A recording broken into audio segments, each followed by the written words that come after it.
തികച്ചും കാലികമായ, എന്നാൽ എത്രയോ വർഷങ്ങൾക്കപ്പുറം മുതൽ ഇസ്ലാമിക രാജ്യങ്ങളിൽ മുഴുവൻ പ്രാക്ടീസ് ചെയ്തു വരുന്നതുമായ ഒരു രീതി കഴിഞ്ഞ കുറേ ദിവസങ്ങളായി നമ്മുടെ കേരള സമൂഹത്തിൽ അല്ല, ഇന്ത്യയിൽ ആകമാനയും ചർച്ച ചെയ്യപ്പെട്ടുകൊണ്ടിരിക്കുകയാണ്. ഇസ്ലാമിക ക്രിമിനോളജി. പരിശുദ്ധമായ ഇസ്ലാം ക്രിമിനൽ നിയമങ്ങളെ രൂപീകരിക്കുന്നിടത്ത് ഫോക്കസ് ചെയ്ത 6 കാര്യങ്ങളുണ്ട്. 1 ദീന്, 2 മനുഷ്യൻ്റെ ശരീരം, 3 സമ്പത്ത്, തറവാട്, ബുദ്ധി, അഭിമാനം. ദീനിനെ സംരക്ഷിക്കുന്നതിന് വേണ്ടി മുർത്തദ്ദായ ആൾക്ക് ശിക്ഷ വെച്ചു. ശരീരത്തെ സംരക്ഷിക്കുന്നതിന് വേണ്ടി കൊലപാതകവും അക്രമിക്കും ഖിസാസും ദിയത്തും പോലത്തെ സംവിധാനങ്ങൾ ഇവർക്കൊക്കെ എതിരെ വെച്ചു. മോഷണത്തിന് ഹദ്ദും വ്യഭിചാരത്തിനും മദ്യപാനത്തിനും വ്യഭിചാര ആരോപണത്തിനും ഇപ്രകാരം ശിക്ഷകളും കൃത്യമായി നിർണയിച്ചു. ഇസ്ലാമിക പണിഷ്മെൻറ്റുകളെ നമ്മൾ നോക്കുമ്പോൾ ഖിസാസ്, ഹുദൂദ്, തഅ്സീർ എന്നിങ്ങനെ 3 രീതികൾ നമുക്ക് കാണാൻ സാധിക്കും. അതിലേക്ക് വിശദമായി വരുന്നതിന് മുമ്പ് തിയറീസ് ഓഫ് പണിഷ്മെന്റിന്റെ വ്യത്യസ്ത തിയറികൾ നിലവിലുണ്ട്. അതിലൊന്ന് റെട്രിബ്യൂട്ടീവ് തിയറിയാണ്. അതുകൊണ്ട് ഉദ്ദേശിക്കുന്നത് an eye for an eye, കണ്ണിന് കണ്ണ്, കാതിന് കാത് എന്ന രീതിയിലുള്ള കുറ്റം ചെയ്തവന് വേണ്ട രീതിയിൽ ശിക്ഷ ലഭിക്കുക, ഡിഫാക്റ്റോ കംപ്ലൈനന്റിന് അല്ലെങ്കിൽ വിക്ടിമിന് വേണ്ട നീതിയും ലഭിക്കുക എന്നതാണ്. രണ്ടാമത്തത് ഡിറ്ററന്റ് തിയറിയാണ്. ഇത് ഭാവിയിൽ ഒരാളും ഇത്തരം ക്രൈം ചെയ്യാതിരിക്കുക എന്ന ലക്ഷ്യത്തോടു കൂടിയുള്ള കോൺസെപ്റ്റ്. ഇതിനും ഈ പറഞ്ഞതുപോലെ കുറച്ച് ഹാർഷായിട്ടുള്ള പണിഷ്മെൻറ്റുകൾ കൊടുക്കുന്നത് കാണാൻ സാധിക്കും. മറ്റൊന്ന് പ്രിവെൻറ്റീവാണ്. പ്രിവെൻറ്റീവ് സിസ്റ്റം മുന്നോട്ട് വെക്കുന്നത് ഇത്തരം പ്രവർത്തനങ്ങൾ ചെയ്യുന്ന ആളുകളെ സമൂഹത്തിൽ നിന്ന് മാറ്റി നിർത്തുക എന്ന രീതിയാണ്. മറ്റൊന്ന് റിഫോർമേറ്റീവാണ്. റിഹാബിലിറ്റേഷൻ ചെയ്യുക, അഥവാ തെറ്റിനെ വെറുക്കുക, തെറ്റ് ചെയ്ത ഒഫൻഡറെ വെറുക്കാതിരിക്കുക, അദ്ദേഹത്തെ സംശുദ്ധീകരിച്ചു കൊണ്ടുവരാനുള്ള ഒരു കോൺസെപ്റ്റ്. മറ്റൊന്ന് എക്സ്പിയേറ്ററി, അഥവാ അദ്ദേഹത്തിന് രണ്ടാമതൊരു ഓപ്പർച്യൂണിറ്റി കൊടുക്കുക, അദ്ദേഹത്തിന് തിരിച്ചു വരാനുള്ള സാധ്യതകൾ തുറന്നു കൊടുക്കുക. കള്ളനാണെങ്കിൽ കട്ട വസ്തു തിരിച്ചു കൊടുക്കാനും മാപ്പപേക്ഷിക്കാനും സമൂഹത്തിന് സേവനം ചെയ്ത് ഒരു മാതൃകയാകാനും ഉള്ള അവസരം കൊടുക്കുക എന്നിങ്ങനെ 6 തിയറികൾ നമുക്ക് കാണാൻ സാധിക്കും. പരിശുദ്ധമായ ഇസ്ലാമിനെ കുറിച്ച്, ഇസ്ലാമിൻ്റെ ക്രിമിനോളജിയെ കുറിച്ചൊക്കെ സംസാരിക്കുമ്പോൾ പലപ്പോഴും an eye for an eye എന്ന നമ്മൾ ആദ്യം പറഞ്ഞ റെട്രിബ്യൂട്ടീവ് തിയറിയിൽ മാത്രം ഒതുങ്ങി നിൽക്കുന്ന ഒരു പ്രവണത കാണാറുണ്ട്. കണ്ണിന് കണ്ണ്, ഒരാൾ കൊലപാതകിയാണെങ്കിൽ അദ്ദേഹത്തെ കൊല്ലുക, വ്യഭിചാരിയാണെങ്കിൽ അദ്ദേഹത്തിന് ഹാർഷായിട്ടുള്ള ശിക്ഷ കൊടുക്കുക. ഇങ്ങനെ ആദ്യത്തെ 1 or 2 തിയറികളിൽ മാത്രം നിന്നുകൊണ്ടുള്ള ചർച്ച ഇസ്ലാമിക ക്രിമിനൽ നടപടിക്രമങ്ങളെക്കുറിച്ച് നമ്മൾ പലപ്പോഴും കണ്ടുവരാറുണ്ട്. എന്നാൽ പരിശുദ്ധമായ ഇസ്ലാം നമ്മൾ നേരത്തെ പറഞ്ഞ ഖിസാസ്, അത് വധത്തിനും കൊലപാതകത്തിനും അവയവങ്ങൾ ഛേദിക്കുന്നതിനും ഒക്കെയാണ്, അല്ലെങ്കിൽ അവയവങ്ങളെ നശിപ്പിക്കുന്നതിനും ഒക്കെയാണ് ഖിസാസ് നിലവിലുള്ളത്. ഹുദൂദ്, അടി നൽകുക പോലുള്ള സംവിധാനം, അത് വ്യഭിചാരത്തിനും ഖദ്ഫിനും മദ്യപാനത്തിനും അതുപോലെ തന്നെ മോഷണത്തിനും ഒക്കെ നിലനിൽക്കുന്നുണ്ട്. ഇത് രണ്ടും കഫാറത്തും അതുപോലെ തന്നെ ഹുദൂദും രണ്ടുമില്ലാത്ത സംവിധാനത്തിന് തഅ്സീർ കൊടുക്കും. നാട്ടിലെ ന്യായാധിപൻ, ഇമാം, അദ്ദേഹം തീരുമാനിക്കുന്ന ഒരു വിധി അത് നൽകിക്കൊണ്ട് ശിക്ഷിക്കുന്ന വ്യവസ്ഥയും നമ്മുടെ ഇസ്ലാമിനുണ്ട്. ഖിസാസിലേക്ക് വരുമ്പോൾ അവയവങ്ങൾക്കും അതുപോലെ തന്നെ കൊലപാതകത്തിനും ഇത് രണ്ടിനുമാണ് പ്രധാനമായും ഖിസാസ് ഉള്ളത്. അൽ ഖത്ലു ളുൽമൻ അക്ബറുൽ കബായിരി ബഅദൽ കുഫ്രി. കൊലപാതകം എന്നത് കുഫറിന് ശേഷം ഏറ്റവും കഠിനമായ, കബീറായ, അക്ബറായ ഒരു പ്രവർത്തനമാണ്, കുറ്റകൃത്യമാണ് എന്ന് ഇസ്ലാം പരിചയപ്പെടുത്തുന്നുണ്ട്. ഇവിടെ 3 തരം കൊലപാതകങ്ങളെക്കുറിച്ച് പരിശുദ്ധമായ ഇസ്ലാം നമ്മെ പഠിപ്പിക്കുന്നു. ഒന്ന് അംദുൻ, മനഃപൂർവ്വം ചെയ്ത കൊലപാതകമാണ്. 2 ശബഹ് ഹംദാണ്, മനഃപൂർവ്വത്തോട് സാദൃശ്യമുള്ളത്. 3 ഖത്ഉമാണ്, മനഃപൂർവ്വമല്ലാതെ അറിയാതെ സംഭവിച്ചത്. ഇതിൽ ഇൻഗ്രീഡിയൻസ് പരിശോധിച്ചു നോക്കുമ്പോൾ നമ്മുടെ IPCയും മറ്റുമൊക്കെ പരിശോധിക്കുമ്പോൾ കാണുന്നത് പോലെ തന്നെ മർഡറിൻ്റെയും കൾപ്പബിൾ ഹോമിസൈഡിൻ്റെയും കൊലപാതകത്തിൻ്റെയും മനഃപൂർവ്വമല്ലാത്ത നരഹത്യയുടെയും ഇടയിലുള്ള വ്യത്യാസമെന്തോ അപ്രകാരം ഒരു വ്യത്യാസം തന്നെയാണ് അംദിലും ശബഹ് അംദിലും നമുക്ക് കാണാൻ സാധിക്കുന്നത്. അഥവാ അദ്ദേഹം കൊല്ലുക എന്നതും ഉദ്ദേശിക്കുന്നുണ്ട്, കൊല്ലപ്പെടുന്ന വ്യക്തിയും ഉദ്ദേശിക്കുന്നുണ്ട്, എന്നിട്ട് കൊല്ലാൻ പറ്റുന്ന രീതിയിലുള്ള ഒരു ആയുധമോ മറ്റു സംവിധാനങ്ങളോ ഉപയോഗിക്കുകയും ചെയ്യുന്നുണ്ട്. അപ്പോഴാണ് അംദൻ കൊല സംഭവിക്കുന്നത്. എന്നാൽ വിക്ടിമിനെയും ഉദ്ദേശിക്കുന്നുണ്ട്, കൊല്ലുക എന്നതും അല്ലെങ്കിൽ ഒരു ഗ്രീവിയസ് ഹേർട്ട് ഉണ്ടാക്കുക എന്നതും ഉദ്ദേശിക്കുന്നുണ്ട്. പക്ഷേ ഉപയോഗിക്കുന്ന ആയുധം അതിനുതകുന്നതല്ല, അല്ലെങ്കിൽ സ്വീകരിച്ച മാർഗം അതിന് പര്യാപ്തമല്ല. അപ്പോഴാണ് ശബഹ് അംദ് ആയി മാറുന്നത്.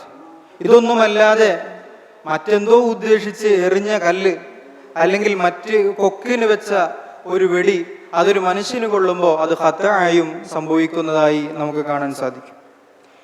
പ്രിയപ്പെട്ടവരെ, ഖിസാസിന്റെ ചർച്ചയിൽ ഇത് 3 പറയാൻ കാരണം, ഇതിൽ അംദൻ മനഃപൂർവം സംഭവിച്ച കൊലക്ക് മാത്രമേ ഖിസാസ് ഇസ്ലാമിൽ ഒരുക്കിയിട്ടുള്ളൂ.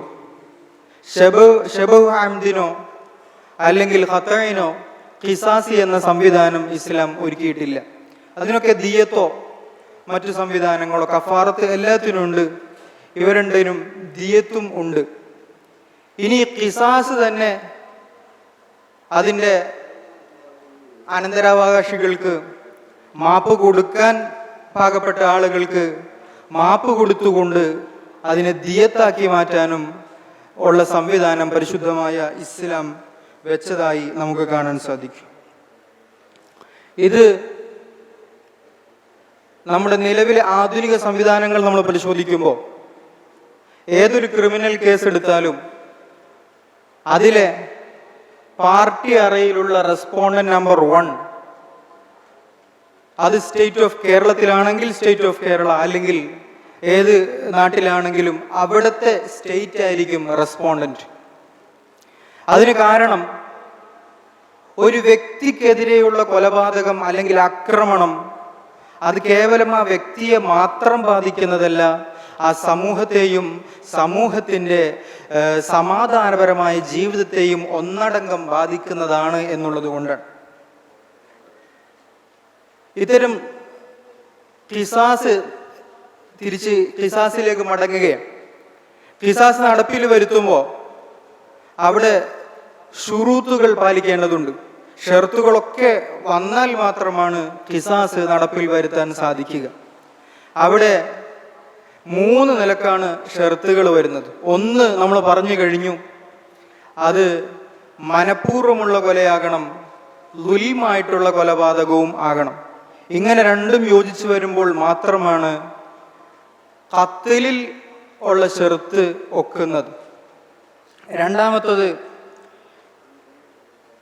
ഖത്തീലിൽ ഉള്ള ഷർത്താണ്, വിക്ടിമിൽ ഉള്ള ഷർത്ത്, കൊല ചെയ്യപ്പെട്ട വ്യക്തിയിലുള്ള ഷർത്ത്. അദ്ദേഹത്തിൽ പ്രധാനമായും ശ്രദ്ധിക്കേണ്ട ഷർത്ത്, അദ്ദേഹം ഇസ്മത്തുള്ള വ്യക്തിയാകണം, അദ്ദേഹത്തിൻ്റെ രക്തത്തിന് വിലയുള്ള വ്യക്തിയാവണം.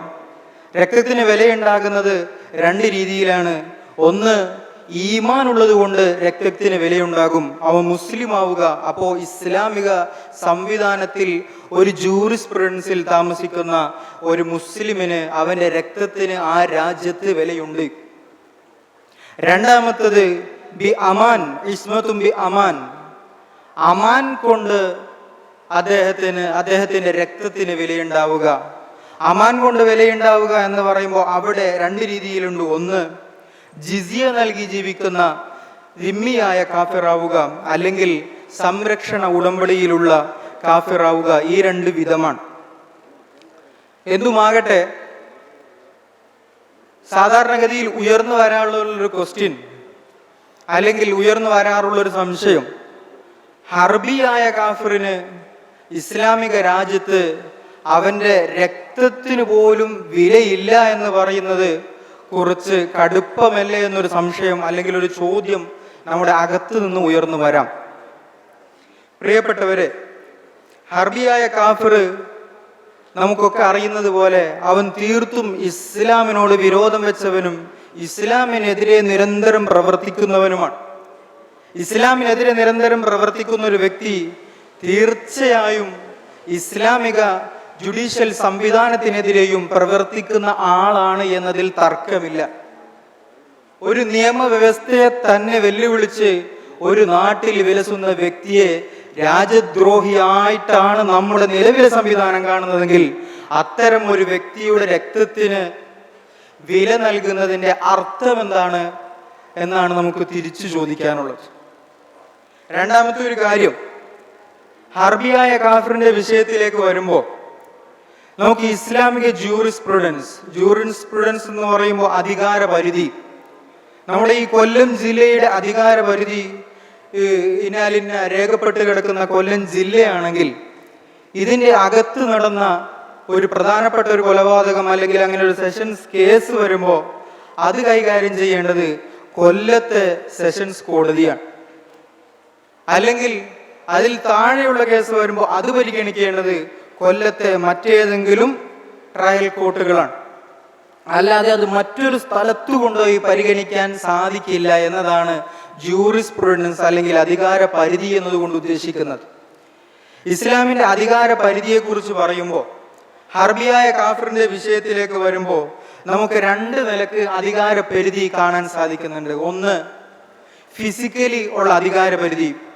ഈ ഹർബിയായ കാഫിർ ഈ ഇസ്ലാമിക രാജ്യത്തിന്റെ അകത്ത് നിൽക്കുമ്പോൾ അദ്ദേഹം ഈ രാജ്യത്തിന്റെ നിയമങ്ങൾക്ക് വിധേയമായി തന്നെ നിൽക്കണം എന്നുള്ളത് കൊണ്ട് അദ്ദേഹം രാജ്യത്തിന്റെ അകത്ത് നിൽക്കുമ്പോൾ അദ്ദേഹത്തിന്റെ ബ്ലഡിന് വിലയില്ല. എങ്കിലും അദ്ദേഹം മറ്റൊരാളെ കൊന്നു എന്നിട്ട് ഈ ഹർബിയായ കാഫിർ ഖിസാസിന് വിധേയനാവാൻ നിൽക്കുന്ന സാഹചര്യത്തിൽ, അദ്ദേഹം മറ്റൊരാളെ കൊന്ന് ഹർബിയായ കാഫിർ ഖിസാസിന് വിധേയനാവാൻ നിൽക്കുന്ന സാഹചര്യത്തിൽ അദ്ദേഹം മുസ്ലിമായി എങ്കിൽ അദ്ദേഹത്തിന് ഖിസാസ് നടപ്പുവരുത്ത് അദ്ദേഹത്തിനെ കൊല്ലുക എന്നത് ഇസ്ലാമിൻ്റെ നിയമത്തിൽ സാധ്യമല്ല. ഹർബിയായ കാഫിർ കൊലപാതകിയാണ്, അദ്ദേഹത്തെ കൊല്ലപ്പെടേണ്ട സാഹചര്യത്തിലാണുള്ളത്, ഖിസാസ് എടുക്കേണ്ട സാഹചര്യത്തിലാണെങ്കിൽ പോലും അദ്ദേഹം മുസ്ലിം ആവലോടുകൂടി അദ്ദേഹത്തിനെ കൊല്ലാൻ പറ്റില്ല എന്നതാണ് ഇസ്ലാമിന്റെ നിയമം. ഇതിന്റെ കാരണം തിരയുമ്പോൾ നമുക്ക് കാണാൻ സാധിക്കുന്നത് അദ്ദേഹം ഇപ്പോഴാണ് മുസ്ലിമായി വന്നപ്പോഴാണ് ഈ ജൂറിസ്പ്രുഡൻസിനെ, ഈ അധികാര സംവിധാനത്തെ, ഈ ജുഡീഷ്യൽ സിസ്റ്റത്തെ മനസ്സാവഹിച്ചത്, ഉൾക്കൊണ്ടത്. അതുകൊണ്ട് അദ്ദേഹത്തിന് ഈ അധികാര പരിധിയിലേക്ക്, മാനസികമായി അധികാര പരിധിയിലേക്ക് വരുന്നതിന് മുമ്പ് ചെയ്ത കൊലക്ക് അദ്ദേഹത്തെ കൊല ചെയ്യപ്പെടാൻ സാധിക്കില്ല എന്ന് നമുക്ക് വായിച്ചെടുക്കാൻ സാധിക്കും. ഇവിടെ മറ്റൊരു ചോദ്യം ഉയർന്നു വന്നേക്കാം. അപ്പോ ഈ കാഫിറിനെ ഇസ്ലാമിലേക്ക് കൊണ്ടുവരാനുള്ള ഒരു തന്ത്രമല്ലേ ഇത്? അല്ലെങ്കിൽ ഹർബിയായ അക്രമികളായ ഹർബിയായ കാഫിര്യങ്ങളൊക്കെ ഇസ്ലാമിലേക്ക് കൊണ്ടുവരാൻ, അല്ലെങ്കിൽ കാഫിര്യങ്ങളൊക്കെ ഇസ്ലാമിലേക്ക് കൊണ്ടുവരാൻ മാത്രമുള്ള ഒരു ഒളി അജണ്ടയുടെ ഭാഗമായിട്ടല്ലേ ഇത്തരം ഒരു നിയമം എന്ന് ചോദിച്ചാൽ ഒരിക്കലുമല്ല. കാരണം കൊലപാതകി ഹർബിയാകുമ്പോഴാണ് നമ്മൾ ഈ പറഞ്ഞ നിയമം. എന്നാൽ ഈ കൊലപാതകി ജിമ്മിയായ കാഫിറാണെങ്കിൽ അദ്ദേഹം ഇസ്ലാമിലേക്ക് വന്നാലും അദ്ദേഹത്തിനെതിരെയുള്ള ഖിസാസ്, അദ്ദേഹത്തെ കൊല്ലപ്പെടുക എന്ന നിയമം നടത്താവുന്നതാണ്. അപ്പോ ഇസ്ലാമിലേക്ക് ആളുകളെ കൊണ്ടുവരിക എന്ന ഒളി അജണ്ടയാണെങ്കിൽ അത് ഹർബിയിനേക്കാൾ ഈ നിയമം, ഈ ഒരു ആനുകൂല്യം ലഭിക്കേണ്ടിയിരുന്നത് ജിമ്മിയായ കാഫിറിനാണ്. പക്ഷെ മുസ്ലിമിനും ജിമ്മിയായ കാഫിറിനും ലഭിക്കാത്ത ഈ ആനുകൂല്യം ഹർബിയായ കാഫിറിന് ലഭിക്കുന്നത് അദ്ദേഹം അപ്പോഴാണ്, ഇസ്ലാമിലേക്ക് വരുമ്പോഴാണ് മാനസികമായി ഈ ജൂറിസ്പ്രുഡൻസിനെ, ഈ ഒരു സിസ്റ്റത്തെ, ഈ ഒരു സംവിധാനത്തെ ഹൃദയം കൊണ്ട് വഹിക്കുന്നത്, മനസ്സിലേക്ക് ഏറ്റെടുക്കുന്നത് എന്നതുകൊണ്ടാണ്. മഹാനായ ഹംസ റളിയല്ലാഹുവിനെ വധിച്ച വഹ്ശീനെ ഇസ്ലാമിലേക്ക് വന്നതിന് ശേഷം വെറുതെ വിട്ടതായി കാണാൻ സാധിക്കുന്നത് ഇതിന് തെളിവായി ഫുഖഹാക്കൾ രേഖപ്പെടുത്തുന്നത് കാണാൻ സാധിക്കും. അപ്പോ ഖതീലിലും ഉള്ള ഷർത്തുകൾക്ക് ശേഷം ഖാത്തിലിലും ഷർത്തുണ്ട്. കൊലപാതകി അദ്ദേഹത്തിലുള്ള ഷർത്ത് അദ്ദേഹത്തിന് തക്ലീഫ് ഉണ്ടായിരിക്കുക എന്നതാണ്, ബുദ്ധിയും പ്രായപൂർത്തിയും ഒക്കെ ഉണ്ടാവുക എന്നതാണ്. അപ്പോ ഒരാൾ കൊല ചെയ്യുന്ന സമയത്ത് താൻ ഭ്രാന്തനായിരുന്നു എന്ന് വാദിക്കുകയും അത് സാധ്യമാകുന്ന വിധം സാധ്യതകൾ ഉണ്ടെങ്കിൽ അദ്ദേഹത്തിന്റെ കയ്യിൽ നിന്ന് ഒരു അഫിഡവിറ്റ്, സത്യവാങ്മൂലം വാങ്ങിവെച്ച് അങ്ങനെ അപ്രകാരം അദ്ദേഹം ഭ്രാന്തനായിരുന്നു ആ സമയത്ത് എന്ന് വിധിക്കാവുന്നതാണ്. അപ്പോ ഖിസാസ് നടപ്പിലാകുന്നതല്ല. മറ്റൊന്ന് തീർച്ചയായും ചർച്ച ചെയ്യപ്പെടേണ്ട മറ്റൊരു ഷർത്ത് മുകാഫഅത്താണ്. കൊല ചെയ്യപ്പെട്ടവനും കൊന്നവനും സമമാകണം. അഥവാ ഒരു സ്വതന്ത്രൻ അടിമയെ കൊന്നാൽ ഈ അടിമക്ക് പകരം സ്വതന്ത്രനെ ഖിസാസ് എടുക്കാൻ സാധിക്കില്ല. ഉപ്പ മകനെ കൊന്നാൽ, ഉമ്മ മകനെ കൊന്നാൽ തിരിച്ച് ഉപ്പയെ കൊല്ലാൻ സാധ്യമല്ല. എന്നാൽ മകൻ ഉപ്പയെ കൊന്നാൽ മകനെ ഖിസാസ് എടുക്കാവുന്നതുമാണ്. പ്രിയപ്പെട്ടവരെ, ഇങ്ങനെ ഒരു ഹൈറാർക്കി, ഒരു മുക്കാഫത്ത് എന്ന ഷർത്ത് വെച്ചിരിക്കുന്നതിൻ്റെ ന്യായം എന്താണ് എന്നതുകൂടി നമ്മൾ ആലോചിക്കേണ്ടതുണ്ട്. തികച്ചും ഇവിടെ ഈ ഹൈറാർക്കി ഉണ്ടാകലാണ് നീതി. കാരണം ഒരു അടിമയെ കൊന്നു, അപ്പോൾ തിരിച്ച് ഒരു സ്വതന്ത്രനെ കൊല്ലുമ്പോൾ ഒരു വശത്ത് തൂക്കമേറാനുള്ള സാധ്യതയല്ല, ഒരു വശത്ത് തീർച്ചയായും തൂക്കമേറുകയാണ്. അപ്പോൾ ഈ ഹൈറാർക്കി ഉണ്ടായത് തന്നെ തീർത്തും നീതിയാണ് എന്ന് നമുക്ക് മനസ്സിലാക്കാൻ സാധിക്കും. മറ്റൊരു കാര്യം, ഖിസാസ് എപ്രകാരം കുറച്ചു കൊണ്ടുവരിക, ഖിസാസിലൂടെ കൊലപാതകിയെ കൊല്ലുന്ന രംഗം എപ്രകാരം കുറച്ചു കൊണ്ടുവരാൻ സാധിക്കുമോ ആ രീതിയിലൊക്കെ കുറച്ചു കൊണ്ടുവരുന്ന ഒരു രീതി നമുക്ക് കാണാൻ സാധിക്കും. അടുത്ത സമയത്ത് കഴിഞ്ഞ കേരളത്തിൽ ചർച്ച ചെയ്യപ്പെട്ട വിഷയത്തിലും ഇതുപോലെ ആ സാധ്യതയാണ് ബഹുവനേരായ ഉസ്താദ് ഏറ്റെടുത്തതും അതിനുവേണ്ടി ശ്രമിച്ചുകൊണ്ടിരിക്കുന്നതും ഒക്കെ. എന്നാൽ ഈ ഹൈറാർക്കി അടിമയുടെയും സ്വതന്ത്രന്റെയും ഇടയിലുള്ള ജീവന്റെ വിലയിലുള്ള വ്യത്യാസമല്ല എന്ന് നമ്മൾ മനസ്സിലാക്കണം. ജീവന്റെ വില രണ്ടാൾക്കും ഒരുപോലെയാണ്. അത് നമുക്ക് മനസ്സിലാകുന്നത് കപ്പൽ മുങ്ങാൻ നിൽക്കുന്ന സമയത്ത് സ്വതന്ത്രനും അടിമയും കപ്പലിലുണ്ട് എങ്കിൽ ഈ സ്വതന്ത്രൻ രക്ഷപ്പെടാൻ വേണ്ടി അടിമയെ കപ്പലിൽ നിന്ന് വെള്ളത്തിലേക്ക് എറിയൽ ഇസ്ലാമിൽ സാധ്യമല്ല, അത് ഹറാമാണ്. കാരണം അടിമയുടെയും സ്വതന്ത്രന്റെയും ജീവന്റെ വില രണ്ടായിട്ട് കാണുന്നില്ല എന്നതാണ് അതിൻ്റെ അർത്ഥം. അപ്പൊ ഇവിടെയുള്ള ഹൈറാർക്കി അത് അടിമയുടെയും സ്വതന്ത്രന്റെയും ജീവന്റെ വിലയിലുള്ള വ്യത്യാസമല്ല എന്ന് നാം കൃത്യമായി മനസ്സിലാക്കേണ്ടതുണ്ട്. കൊലപാതകി ഒരുപാട് ആളുകളുണ്ടെങ്കിൽ കോമൺ ഇന്റൻഷനെ കുറിച്ച് എല്ലാവർക്കും ഒരേ ഇന്റൻഷൻ ഉണ്ടാവുക, ഒരേ ചിന്തയുണ്ടാവുക എന്നതിനെ കുറിച്ച് ആധുനിക ലോയിലും പരിശുദ്ധമായ ഇസ്ലാമിന്റെ നിയമത്തിലും ചർച്ച ചെയ്യുന്നതായി കാണാൻ സാധിക്കും. അപ്പോ 10 പേരെ കൊന്ന ഒരാൾ, ഈ 10 പേരെ കൊന്ന ഒരാൾക്ക് ശിക്ഷ നടപ്പാക്കുമ്പോൾ 10 വിക്ടിമിന്റെയും വീട്ടുകാർക്ക് അവിടെ തുല്യമായ അവകാശമുണ്ട്. എന്നാലും 10 പേരെ 1 by 1 ആയിട്ടാണ് കൊല ചെയ്തത് എങ്കിൽ ഒന്നാമത്തെ വിക്ടിമിന്റെ വീട്ടുകാർക്ക് ഖിസാസ് എടുക്കാവുന്നതും ബാക്കിയുള്ളവർക്ക് നഷ്ടപരിഹാരം നേടാവുന്നതുമാണ്.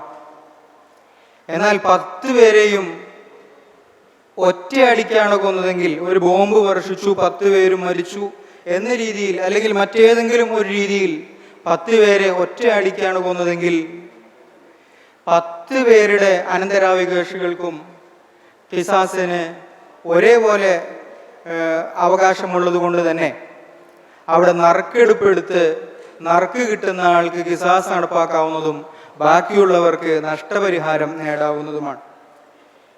ഇവിടെയൊക്കെ പരിശുദ്ധമായ ഇസ്ലാം മാപ്പിന് പ്രാധാന്യം കൊടുക്കുന്നത് കാണാൻ സാധിക്കും. മാപ്പ് കൊടുക്കലിനെ പ്രോത്സാഹിപ്പിക്കുന്നത് കാണാൻ സാധിക്കും. മാപ്പ് കൊടുക്കാനുള്ള സാധ്യതയ്ക്ക് വേണ്ടി കാക്കണം എന്ന് പറയുന്നത് കാണാൻ സാധിക്കും.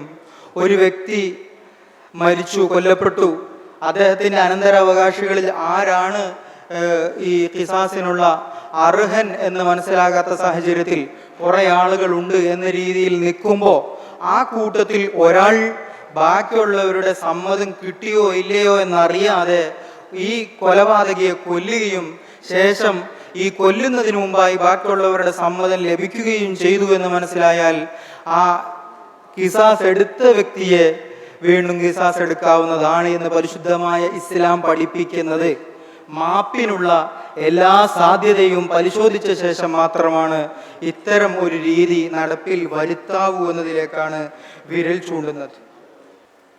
ഇങ്ങനെ ഖിസാസിന്റെയും ശേഷം തഅ്സീറിന്റെയും ഹുദൂദിന്റെയും ഒക്കെ നിയമങ്ങൾ നമ്മൾ പരിശോധിക്കുമ്പോൾ ഇത്തരം വ്യക്തമായ നീതിയും ജസ്റ്റിസും ഒക്കെ നമുക്ക് ഉടനീളം വ്യക്തമാക്കി മനസ്സിലാക്കാൻ സാധിക്കും.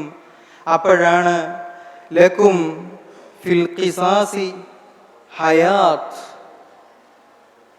ലക്കും ഫിൽ ഖിസാസി Hayat, right of life of every citizen in the country is ensured and protected by the system ഖിസാസ് എന്നത് നമുക്ക് കൃത്യമായി ബോധ്യപ്പെടുന്നത് എന്ന് മാത്രം സൂചിപ്പിച്ച് വാക്കുകൾ ചുരുക്കുന്നു. വആഖിറു ദഅവാഹും അൽഹംദുലില്ലാഹി റബ്ബിൽ ആലമീൻ. അസ്സലാമു അലൈക്കും വറഹ്മത്തുള്ളാഹി വബറകാതുഹു.